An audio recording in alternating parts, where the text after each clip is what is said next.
Hello fourth class, get ready for today's science class. As you know, we are doing block 17 kinds of wind, and today we will learn why winds blows from the sea to land in the daytime. Clear?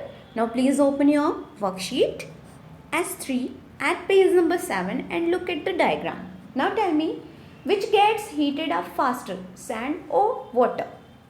सो आपको बताना है इस picture के base पे कि जल्दी क्या heat होता है सनलाइट से, फास्ट क्या चीज़ हीट होती है, सन, सैंड या फिर water. What would happen to the air covered sand during the day when the sun is bright? So let's discuss. In the day, the land gets heated up faster than water in the sea or ocean. So daytime में जो sand होता है वो जल्दी heat होता है बजाय water के.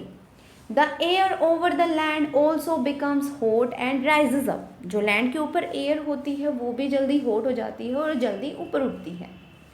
The cool air from the water of the sea और ocean moves towards the land to take its space. So जो कूल एयर होती है वो आपको पता है वो इतनी लाइटर नहीं होती, वो हैवी होती है, तो वो अपना स्पेस ढूंढती है. जो लैंड पे जो भी स्पेस बच जाता है उसके बाद जो कूल एयर होती है ओशन और सी की, वो अपना स्पेस लैंड पे बना लेती है. The warm air cools down as it rises up. और जैसे ही वार्म एयर जो है वो ऊपर उठती है वो कूल हो जाती है. This continuous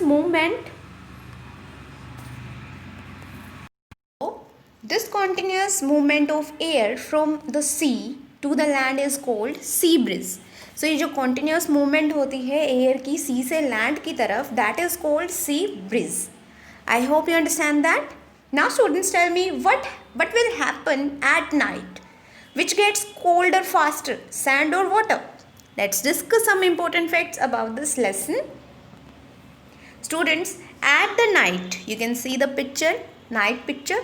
At the night, the opposite happens. इसका उल्टा होता है नाइट में. The land cools faster than water. जो लैंड होती है वो जल्दी कूल हो जाती है बजाय वाटर के. The air over the water is still hot. लेकिन जो एयर होती है वाटर के ऊपर वो अभी भी हॉट होती है. It rises up and air from the land moves in to take its place. और फिर क्या होता है, जो वार्म एयर होती है वो ऊपर उठती है और जो कोल्ड एयर होती है वो अपना प्लेस ले लेती है. This wind which blows from the land to sea is called land breeze. So जो एयर लैंड से सी की तरफ ब्लो करती है इस मूवमेंट को क्या बोलते हैं, लैंड ब्रिज. जो एयर सी से लैंड की तरफ मूव करती है that is called sea breeze. And night के टाइम पे जो लैंड की एयर होती है और वो ओशियन और सीज की तरफ मूव करती है that is called land breeze. I hope you understand that what I want to say. Clear? Now tell me, how is a sea breeze different from cyclone? sea breeze जो है वो cyclone से कैसे different है? The wind speed of sea breeze, you can see the picture. The wind speed of sea breeze is very less than a cyclone.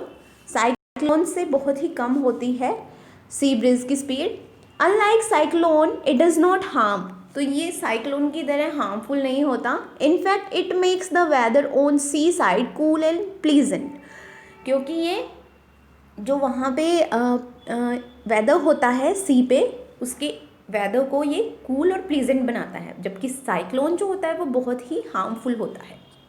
I hope it is also clear to you all. Now please open your content book of science. Lesson number 3, land and sea breeze. The sun heats up both the land and the sea. However, land heats up faster than the water. The air above the land becomes hot faster and rises. The cold air above the sea rushes to take its place. So जो cold air होती है sea की वो अपना place लेती है, land की तरफ जाती है. This is called sea breeze. You can see in the picture sea breeze. Now, at night the land cools faster than the sea. The air above the sea is hotter than the air above the land. So, जो sea की air होती है वो ज़्यादा hot होती है बजाय land की. As this air rises cold, as this air rises, और इसीलिए एयर जो है वो राइज अप होती है. Cold air from the land blows towards the sea to take its place. This is called land breeze. The coastal regions experience sea breeze during the day and land breeze during the night. So coastal area जो होते हैं वहाँ पे क्या होता है, वो day के टाइम पे सी ब्रिज को एक्सपीरियंस करते हैं और नाइट के टाइम पे वो लैंड ब्रिज को. I hope lesson is also clear to you all. These are keywords, sea breeze, land breeze. You have to write these keywords in your notebook. Now please open your worksheet S3, land and sea breeze. First question is, observe the diagram to identify how sea breeze is caused. Arrange the steps in order by numbering them from 1 to 6. Label the diagram.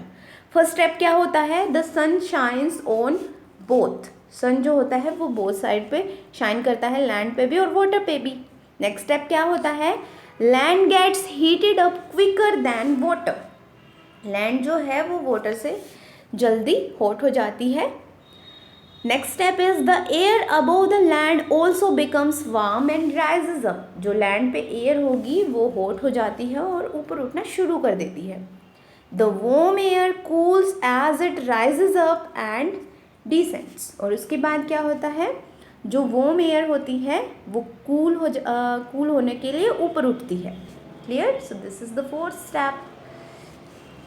Next step is the cool air from the water moves in to make its place. जो cool air होती है वो अपना place बना लेती है सी से land की तरफ. This continuous movement of air forms the sea breeze. और इसी मूवमेंट से क्या बनता है? Sea breeze. Clear? Next question is question number 2. Label the diagram of land breeze. आपको लैंड ब्रिज के डायग्राम को लेबल करना है. Clear? Next question is question number 3. Why do we like sea breezes but are afraid of a cyclone? Students, the wind speed of sea breeze is very less than a cyclone. Unlike cyclone, it does not harm. In fact, it makes the weather on seaside cool and pleasant. So you have to complete this worksheet. Now, you have to complete practice question number 6. Draw diagrams to show sea breeze and land breeze. Explain how are they formed.